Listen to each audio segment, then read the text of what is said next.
Hello, it's Alice, and we're here at the RPS sessions at Res 2019, and I'm here with Eric and Steve, and they're going to show us Beyond Blue, which is a really beautiful looking game, and I'm really excited to see more about it. So do you want to tell us about Beyond Blue? Cool. Thanks for having us, by the way. Thank you for being here. We just didn't get off the couch from the last one. So Beyond Blue is a game that Eline Media is developing in partnership with the BBC. So our last game, Never Alone, back in 2014, did very well, and we were fortunate enough to win a BAFTA, and it caught the attention of the BBC. That's amazing. And so they reached out to us saying, if we did a sequel for Blue Planet and gave you all of the footage and all of the research, would you be interested in turning that into a game? That's Which incredible. you don't say no to an opportunity like that. Definitely not. And so what we're watching now is Beyond Blue is the culmination of those efforts. Okay. So it's been in production for about 2.5 years so in terms of actual conversations, and about 1.5 years proper. What you're doing is playing as Mirai, who is a deep water, underwater researcher and explorer. Okay. And so she and her team are called to the South China Sea, and they need to figure out what some of the unusual biological activity that's taking place there. Okay. And then swim around discovering, make a couple of choices. There's a very narrative-driven game, and so the choices that you make will actually impact things as you kind of swim and go through. That's really cool. So part of what Eline does is we like to kind of set up, a little bit of a history of what's going on. And so the art style that you're seeing now is one that one of our artists in studio kind of created to give a sense of the flashback and kind of lay out who people were. I know I'm talking over it, but people are just going to have to buy the game to figure out what it was. And that'll be perfectly fine. The game itself, much like a lot of things that Eline Media does, we have what we're going to be calling Ocean Insights within the game. And the Ocean Insights is as players are exploring and doing different things, and we'll see once Eric actually gets into the game proper, then we can, you have little snippets of interviews and documentaries and footage that you haven't seen from Blue Planet 2 within the game that you unlock to learn a little bit more about the ocean and what it is that you're doing there. So it's like an interactive Blue Planet.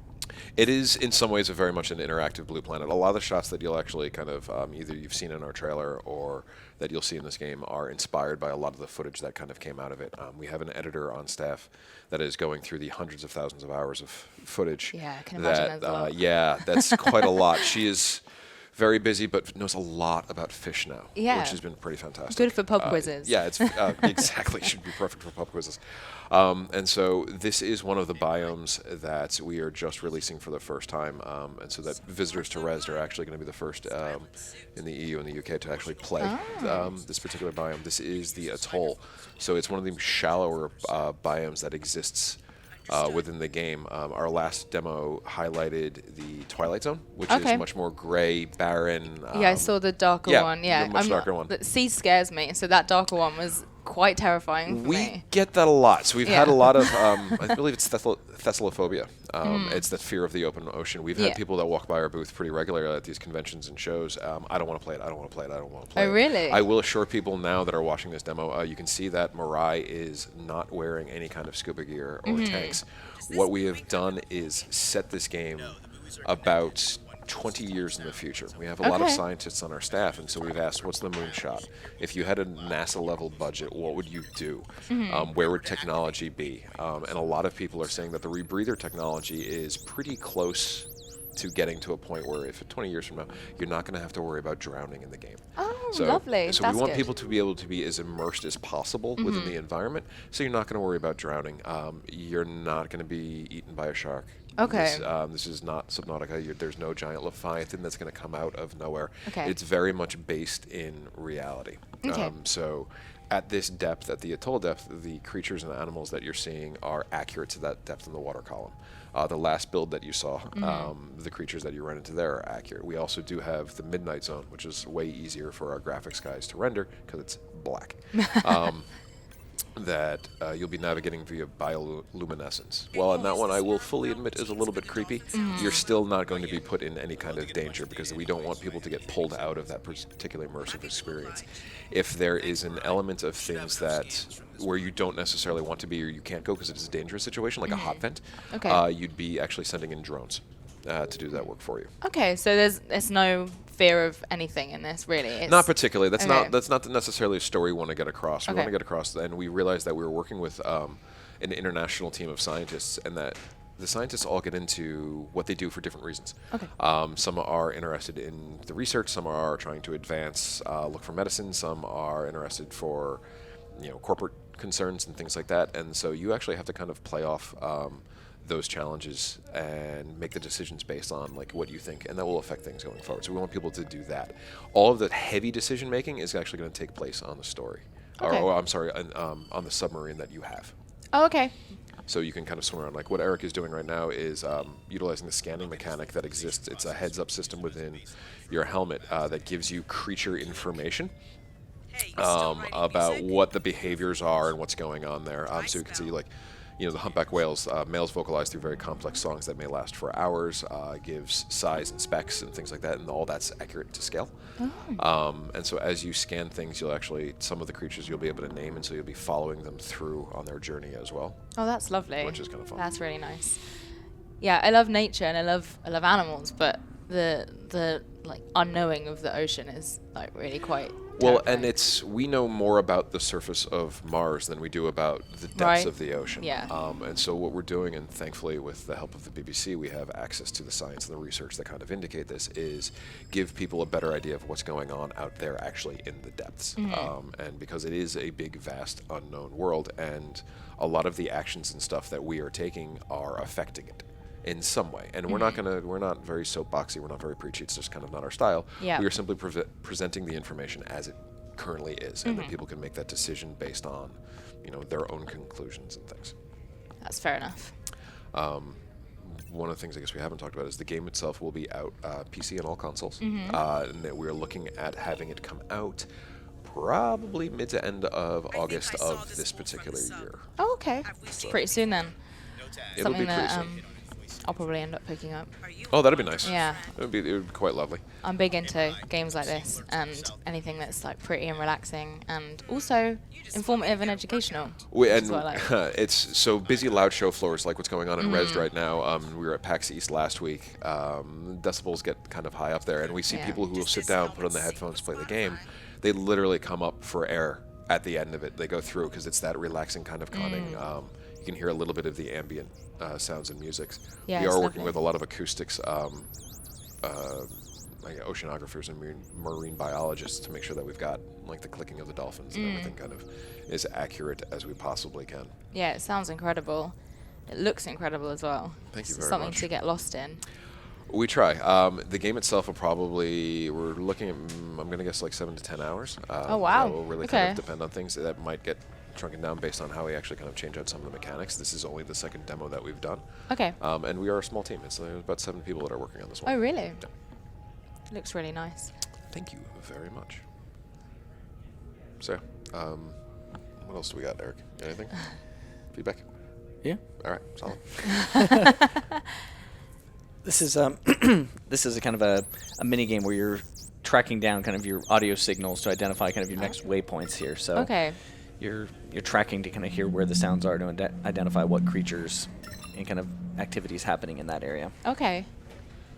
And so as you're researching and as you're exploring, the story will carry you through multiple depths, which it'll Okay. take. So it'll take you from the atoll to the twilight to the midnight. So we're not diving. Folks that are a little bit more afraid of things deeper into the water. We did work one show in Texas last year actually, where there was a surprising number of people who were terrified by whales. Whales. Whales. Oh, that's interesting. Not the sharks. They love the sharks. The sharks are great. Okay. They wouldn't go near the game because there was whales. So we should warn people now. The whales are a main feature Right. that exists within the game, just so everybody's got a heads up on that one particular note. The game itself, we've brought in a writer who also worked on some of the Assassin's Creed series. She also worked on Horizon Zero Dawn and won an award for that as well. She is one of the people who is doing the writing for the game. So the Okay. narrative elements that carry us through are, being picked up by a great team on our end of things as well. And Yes. so we're really kind of looking forward to sharing out the story of things go forth. This scene in particular that we're looking at is one that was directly inspired by the footage that we've gotten from Blue Planet 2, is they had caught dolphins kind of playing and passing things back and forth and basically playing catch with themselves. And so we wanted to make sure that we were kind of, covering all the bases of what's being discovered and things like that. Yeah, we've that's been really lovely. Extremely fortunate in that partnership with working with producers from, there was an episode of Blue Planet 2 called The Deep. And the producer of that particular episode is going to be helping us out, make sure that we've got everything as accurate as possible. And she'll be one of the people that you're hearing from when we're doing the Ocean Insights. Oh, So there'll be okay. about an hour's worth of footage that is documentary style, so that you don't have to, and players don't have to watch it if they don't want to, but they have the ability to kind of, when we're talking about the whale shark right now, and you can take a snippet to learn about the whale sharks and where they have their nurseries and where they've got their hatchings and things like that. That's really lovely. Which is a nice little bonus kick to the Yeah. game. And we found that a lot of people watched the Insights, during Never Alone. Right. So Without a doubt. Oh, okay. very, very popular part of that game. Yeah, I can imagine it's just a nice way of feeling more connected to what you're exploring in the game, I suppose. Just so that you feel that little bit more learned. We try to bill ourselves as a double bottom line company, and so we're out to make consumer friendly games that are fun, but we also want to make sure that we're putting out a positive social good into the world, and that we're asking people to take a little bit more away from it.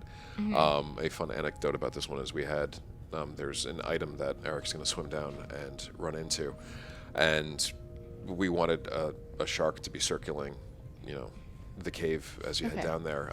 We went back to our devs, and they gave us an entire school of sharks swimming around. Oh my goodness. So they are having a great time with it as well. We've got an amazing artist on the team by the name of Kyle, who's doing all of the art of all the fish. He's researching everything down to the exact detail, working with our on-staff scientists as well to make sure that they're accurate. There's a gentleman who is doing all of the underwater animation of things, who's spent his life studying essentially basically how things move underwater.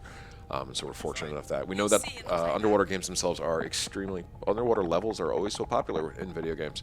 So we figured that we were taking a little bit of a risk doing this, but with things like Subnautica and Endless Ocean and others, And Abzu. Yeah. exactly, that people are getting used to thinking more three-dimensionally in the space that they exist within.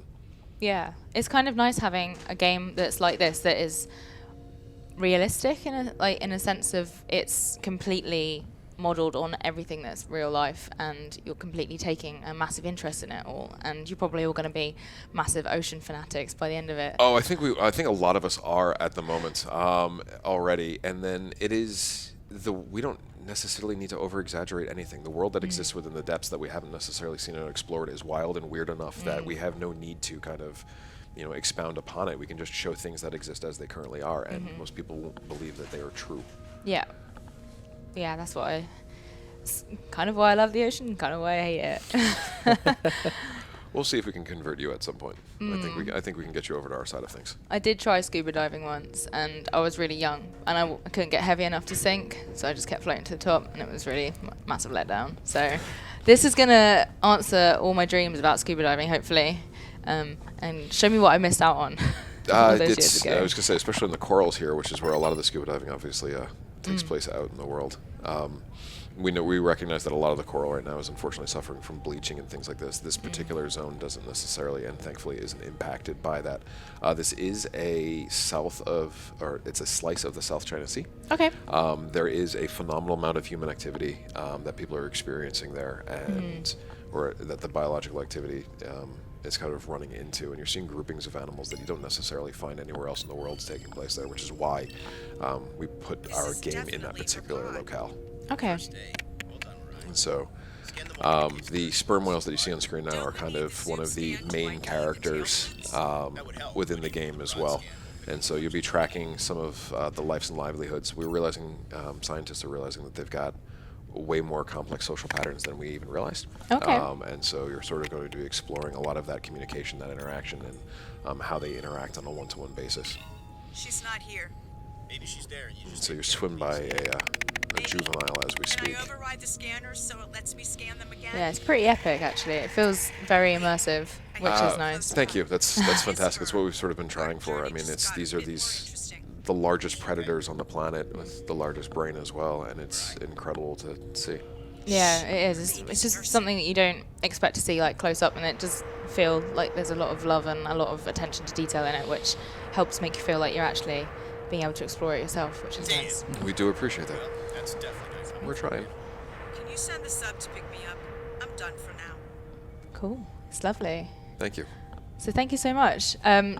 We will hopefully, if you're here at Res, go and check it out on the show floor. And if you're not here at Res, then pick it up in August. Yeah, pick it up, and also you can find us at beyondbluegame.com and visit where are we at Beyond Blue on Twitter. At Beyond Blue Game Beyond on Blue all Game on social Twitter. media channels. Perfect. Thank you so much for joining us today. Thanks It's for been having lovely us to again. meet you. It's been a pleasure. Yeah, thank you.